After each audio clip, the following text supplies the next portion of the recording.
नमस्कार किसान साथियों, मैं संदीप नरवाल।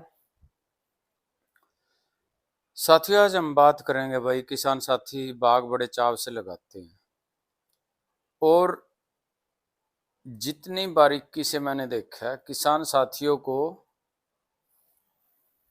जो फसल का रेट है वो नहीं मारता, ज्यादा किसान को मारता है जो बागवानी में पौधे मरते हैं।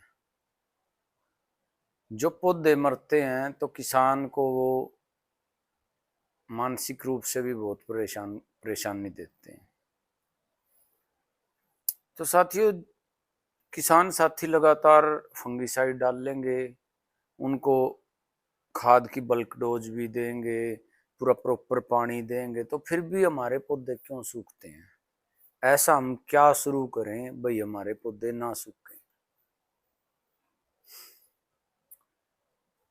तो साथियों, आज हम इसी टॉपिक पे बात करेंगे। देखो, पहले मैं आपको बता देता हूँ भी, ऑर्गेनिक कार्बन, सब ऑर्गेनिक कार्बन करते रहते हैं। अब ऑर्गेनिक कार्बन मिट्टी में क्या करता है या मिट्टी के लिए क्या इम्पोर्टेंस है, वो एक अलग वीडियो में बताएंगे। लेकिन इतना सुन लो भाई, मिट्टी की जान है ऑर्गेनिक कार्बन। और जो जंगल की मिट्टी है उसका ऑर्गेनिक कार्बन कितना होता है? 2 से 5।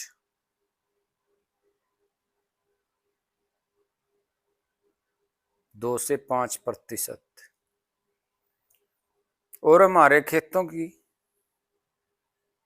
मैक्सिमम खेतों की 0.5% से डाउन होती है, जो क्रिटिकल होती है। 0.5% ऑर्गेनिक कार्बन वार्निंग लेवल पे है और उससे नीचे सब क्रिटिकल है।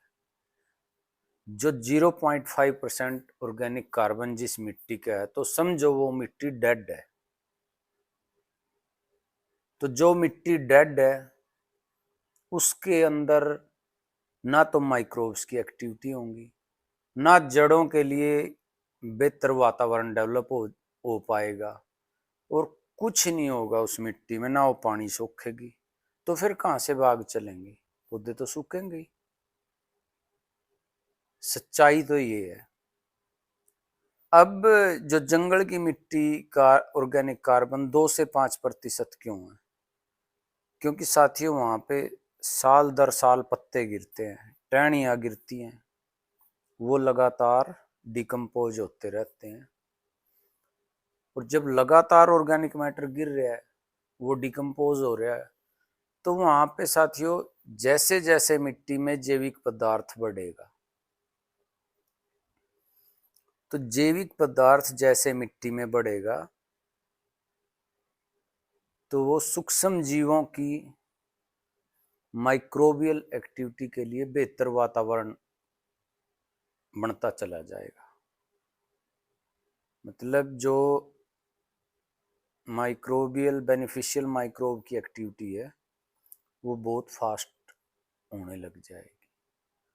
एक्टिविटी में उनकी सारी चीज़ें आ गई भाई, वो ग्रोथ ज़्यादा करेंगे, कॉलोनी बनाएंगे, ज़्यादा होंगे तो पौधे को न्यूट्रिएंट ज़्यादा देंगे। जब बेनिफिशियल माइक्रोब्स की एक्टिविटी फास्ट होगी तो इसका मतलब उस टाइम साथियों पौधे की जड़ें पानी और पोषक तत्वों को बड़े अच्छे से लेती हैं, क्योंकि हमारे पौधे का आधार तो जड़ें हैं। तो इसमें साथियों देखो, छोटे मोटे से कुछ चेंजेस जो मैंने किए हैं अपने खेत में और जिनके मेरे को रिजल्ट लगे। नंबर 1, पानी। बाग में या किसी भी पौधे में लगाने के बाद खुद से पानी बहुत कम देना है। देखो, बारिश हो जितनी मर्जी हो, उस पर हमारा कोई कंट्रोल नहीं है, उसके लिए कोई पैरामीटर नहीं है। लेकिन जो ट्यूबवेल से या अपने हाथ से पानी लगाते हैं तो वो पानी बहुत कम देना है। क्योंकि साथियों, हमारे को एक, मेरा भी था यही वहम, सभी का हुआ है भाई, पौधे को जितना ज़्यादा पानी दोगे पौधा इतना ज़्यादा स्पीड से ग्रो करेगा। लेकिन साथियों, इसके उल्ट है। क्योंकि अगर हम ज्यादा पानी पौधे को देंगे तो जड़ों के आसपास गिल्ली मिट्टी रहेगी, और जब मिट्टी गिल्ली है तो जड़ों के आसपास ऑक्सीजन की कमी होने लग जाएगी। जड़ें भी सांस लेती हैं, ऑक्सीजन की जरूरत है। तो जब जड़ों के आसपास ऑक्सीजन की कमी हो जाएगी तो क्या होगा? सड़न शुरू हो जाएगी। जो एक अच्छा वातावरण होना चाहिए जड़ों के आसपास राइजोस्फीयर में, वो खराब हो जाएगा। तो साथियों, पानी कम से कम। अब नंबर 2 पे, जो खेत का कबाड़ है जिसको हम कचरा समझें, उसको काट के खेत में ही डाल लो। पौधे की जड़ों को कभी भी बगैर मल्चिंग के ना रखो। क्योंकि मैं आपको 2 उदाहरण दे के बताता हूँ। अगर हमारे पौधे की जड़ें खाली हैं तो उस पर डायरेक्ट सनलाइट पड़ेगी, सोलराइजेशन होगी, तो वहाँ क्या होगा? उस पर पानी भी तुरंत उड़ जाएगा, ना कोई जैविक पदार्थ मिट्टी में मिलेगा ताकि भाई मिट्टी की संरचना अच्छी हो, और ना कोई बैक्टीरिया की एक्टिविटी फास्ट होगी। लेकिन इसके उल्ट जिस पौधे की जड़ों में घास पड़े हैं, वो क्या करेगा साथियों? वहाँ पे जो घास पड़ा है वो धीरे धीरे गल के मिट्टी में मिलेगा, तो मिट्टी में जैविक पदार्थ बढ़ रहा है। जैसे जैसे जैविक पदार्थ बढ़ेगा, जड़ों के आसपास एक बहुत अच्छा वातावरण बन जाएगा, जिसके अंदर माइक्रोबियल एक्टिविटी बहुत अच्छी हो जाएगी। और माइक्रोबियल एक्टिविटी अच्छी हो जाएगी तो पौधे की जड़ें पानी और न्यूट्रिएंट को अच्छे से अपटेक करने लग जाती हैं। और साथियों, organic carbon, Brix value, root exudates, ये सभी चीजें एक दूसरे से कोरिलेट हैं, जुड़ी हुई हैं। अगर इनको थोड़ा सा ध्यान से सोचोगे, मैं इनको जोड़ के दो को जोड़ के भी दिखाऊंगा आपको भी कैसे ये सारे फैक्टर एक दूसरे से जुड़े हुए हैं। कुछ तो साथियों ऐसे फैक्टर पे हम बात करते हैं, शायद कुछ किसान साथियों ने पहले सुने भी नहीं होंगे। Root exudates, Brix value. तो साथियों, दूसरी बात आ गई मल्चिंग की। भी खेत का कबाड़ काट के वहीं काटते रहो, जैसे अब मैं काट रहा हूँ, 3-3 फीट का है वो, उसको वहीं काट के गिर रहे, तो पूरी की पूरी मिट्टी मल्च, पूरा खेत मल्च हो रहा है। और कहीं से भी मुट्ठी भर लो, बिल्कुल केंचुए ने पूरे खेत की मिट्टी पलट दी है। और जड़ों के आसपास तो ऐसे हाथ मारोगे आप, वाइट रूट, फीडिंग रूट दिखती हैं ऊपर, इतनी सॉफ्ट हो रही है मिट्टी। तो जब ऐसी मिट्टी है वहां पे क्या होगा? ऑक्सीजन बहुत अच्छे से जाएगी जड़ों में,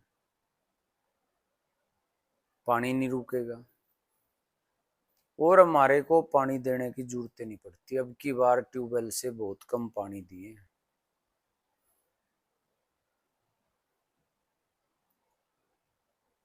क्योंकि साथियों मॉइस्चर उड़ता ही नहीं पौधे के नीचे। पौधे को कभी भी पानी नहीं पीता, पौधे को लगातार कंटिन्यूस मॉइस्चर चाहिए, नमी। पौधे को नमी चाहिए, ना कि पानी।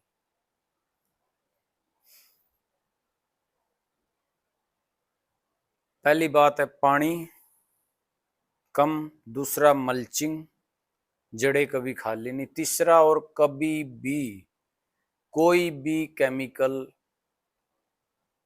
फर्टिलाइजर जड़ों में अप्लाई नहीं करना। जैसे ही जड़ों में केमिकल फर्टिलाइजर डाल लिया, जो मिट्टी की संरचना हमने 2-4 साल मेहनत करके बनाई बढ़िया, वहाँ माइक्रोबियल एक्टिविटी अच्छी होगी, राइजोस्फीयर में एक बिल्कुल बढ़िया इन्वायरमेंट हो गया। जड़ों में जड़, मिट्टी और माइक्रोब्स तीनों का एक बैलेंस बन गया। जब ये बैलेंस बनेगा तो पौधे का इम्यूनिटी पावर, इम्यूनिटी सिस्टम बहुत अच्छा हो जाता है। तो जैसे ही हम केमिकल डाल लेंगे, डीएपी डाल लो, कोई डाल लो, तुरंत रिवर्सिबल प्रोसेस हो जाएगा। फंगस को हम दूर करने में जो हमारे को 10 साल, 5 साल लगे, 2 साल लगे, 3 साल लगे, लेकिन उसको वापिस आने में घंटे लगते हैं, क्योंकि कोई भी केमिकल फर्टिलाइजर है वो फंगस का खाना है। अब अधिकतर किसान क्या करते हैं केमिकल खेती में, फंगस के लिए उधर तो डाल लेंगे फंगीसाइड और साथ के साथ केमिकल फर्टिलाइजर, भाई ले फंगीसाइड डाल दिया, उधर से ताकत के लिए फर्टिलाइजर, तो वो वही बैलेंस हो गया। जितनी फंगस कम होगी, कम करेगी दवाई, उतनी ज्यादा वो खाद बढ़ा देगा, तो इसलिए वहां पर रिजल्ट नहीं मिलते। तो इन 3 चीजों पे साथियों अगर कंट्रोल करोगे, अब देखो 3 महीने के आसपास कोई स्प्रे करे हो रहा है बाग में, पानी बहुत कम दिए, और फ्रूटिंग वो पहले वाले से अच्छी है, या तो ऐसा लगता हो भाई फ्रूटिंग नहीं हुई पौधे, और पौधों का साथियों ऐसा डार्क कलर हो रहा है अब ग्रीन। एक तो जो एक्सेस नाइट्रोजन दे के हम कलर ग्रीन करते हैं वो कुछ और होता है, आर्टिफिशियल, लेकिन जो नेचुरली डार्क ग्रीन है कालेपन पे, वो सारे के सारे पौधे एक जैसे। तो साथियों अगर बागवानी में कामयाब होना है, ठीक है, जदाम चला लो, कंट्रोल रहेगा, लेकिन जैसे सारी दवाइयों की लिमिट आ रही, कभी जदाम की भी लिमिट आ जाएगी। तो जब बागवानी हमारा लंबा प्रोसेस है, तो इजी गोइंग काम करो उसमें। किसी साथी को डर लगता है भाई नुकसान हो जाएगा, तो वो एक आध किले पे या एक लाइन पे ये फार्मूला इंप्लीमेंट करके देख लो। लेकिन साथियों पानी, घास और केमिकल, जब इन तीनों पे कंट्रोल करोगे, इनका संतुलित रूप से सिस्टम में प्रयोग करोगे, तो जब भी बागवानी में रिजल्ट आने शुरू होंगे, नहीं ऐसे ही हेल्दी हेल्दी प्लांट धड़ाक देसी ऐसे ही जाते रहेंगे। किसान समझ ही नहीं पाता, सबसे हेल्दी प्लांट सबसे जल्दी सूखेगा, जिस पे हम ये सोचते हैं ये तो भाई बड़ा मजबूत है, इसका तो 1 क्विंटल नींबू लाग देंगे, उसका ये नंबर सबसे पहले लाग जाएगा। तो इसलिए साथियों ये मेरी बातें आपको कुछ मजाक भी लगती होंगी, और मैं साथियों लगभग सारी बातें ऐसी कर रहा हूँ जिसमें लेबर कम हो, कोई बाहर से चीज ना ला के डालनी, और किसान सुखी रहे बागवानी वाला। अब हम तो देखो रिलैक्स हो रहे हैं बिल्कुल, घास काट रहे हैं, 2-1 घंटे लगा देते हैं डेली, और नींबू तोड़ लेते हैं। ये पागल हो जाते थे स्प्रे कर करके, और जितने स्प्रे करते थे उतनी बीमारियां आती थी। और मैंने बाढ़ पे दिखाया आपको, कई तरह की बेल चढ़ा रखी है ना, सब पे बहुत अच्छा फ्रूट इतने लग रहे हैं सारे। तो जो घास है और नेचर है, नेचर की ताकत आदमी की ताकत से बहुत ज्यादा है। जल्दी मान लो या लेट मान लो, नेचर की ताकत के आगे घुटने टेकेगा ना जब किसान, तो जब भी वो कुछ प्राप्त करेगा। धरती माता को हाथ जोड़ कर भी मैंने कर ली बहुत भाग दौड़ जी, अब मैं थक गया हूं, आपको समर्पित है जो कुछ है, और मेरा ख्याल रखो। बस उसी टाइम से दिन फिरने शुरू हो जाएंगे, क्योंकि जिस चीज की हमने पूजा करनी चाहिए, या जिस चीज को हमने सबसे ऊपर रखना चाहिए, क्योंकि वहीं से सारी दुनिया का पेट भर रहा है, तो उसी की कोई किसी को परवाह ही नहीं है। धड़ल्ले से चल रहे हैं केमिकल, धड़ल्ले आग लगा रहे हैं, पूरी लेयर को उसको तंदूरी कर देते हैं जला जला के, तो फिर कहाँ से बागवानी कामयाब हो गई थी और कहाँ से फसलें कामयाब होंगी। तो इसलिए साथियों, चलो दूसरी फसलों पे हमारा कोई ज़्यादा सा एक्सपीरियंस नहीं है, लेकिन बागवानी में जो भी है इस चीज़ के रिजल्ट, ठीक आप जदाम जब पानी दो साल में 2-4 बार चला दो, जब सर्दी में कभी जरूरत है फंगीसाइड की उस टाइम स्प्रे कर लो। लेकिन साथियों, हमारे को धीरे धीरे जदाम से भी डिपेंडेंसी हटानी पड़ेगी। भैया हम ऐसा काम करें बाग में कि हमारे को कुछ डालना ही ना पड़े, ना पानी देना, ना घास निकालना, ना कुछ करना। और मैं साथियों देखो, मैं आइडेंटिटी पे चेंज कर रहा हूँ पूरे अपने बाग को। जितने भी फ्रूट प्लांट है नर्सरी में जो भी आते हैं, एलियन 16 के प्लांट मैंने बहुत महंगे मिले हैं, लेकिन अपने फार्म के लिए मंगवाए हैं। किसी फार्मर को नहीं दूंगा मैं, क्योंकि महंगा पौधा है और उसका ये भी नहीं पता उसका निकलेगा क्या। मान लो आज हम किसी किसान साथी को पौधा दे दें महंगा, तो फिर वो बाद में बहुत बातें सुनने पड़ती हैं। और जब तक 1-2 साल होगा तो ये पौधा वैसे भी सस्ता हो जाएगा। अभी इसकी ग्राफ्टिंग अपने इंडिया में कम है, अब शुरू हो जाएगी 6 महीने बाद। जिसने इतना पौधा लगाया इतना बड़ा होगा, उसमें से 100 पौधे बनेंगे, तो फिर सस्ते हो जाएंगे 2 साल के बाद, सस्ता होगा। और एक रेड किंग अमरूद के पौधे, उनको भी देखेंगे। तो साथियों, मैं तो जगह जगह पौधे लगा रहा हूँ। किसी पौधे का ना तो ये है भाई किसी को ज़्यादा पानी देना, लगा के घास भर दिया, और सभी पौधों का एक समान ध्यान रखना। बस ध्यान ये है, घास काट कर गिरना बस, और कुछ नहीं करना।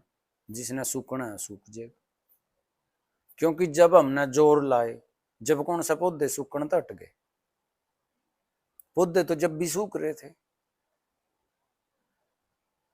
जब हमने दिन रात पागल रह कर कभी पानी में, कभी स्प्रे में, कभी क्या ही में, और जब हमारे 10 पौधे सूख गए मान लो साल में, और आज हम कुछ नहीं कर रहे, और अब 1-2 पौधा सूख गया, तो कौन सी बड़ी बात है।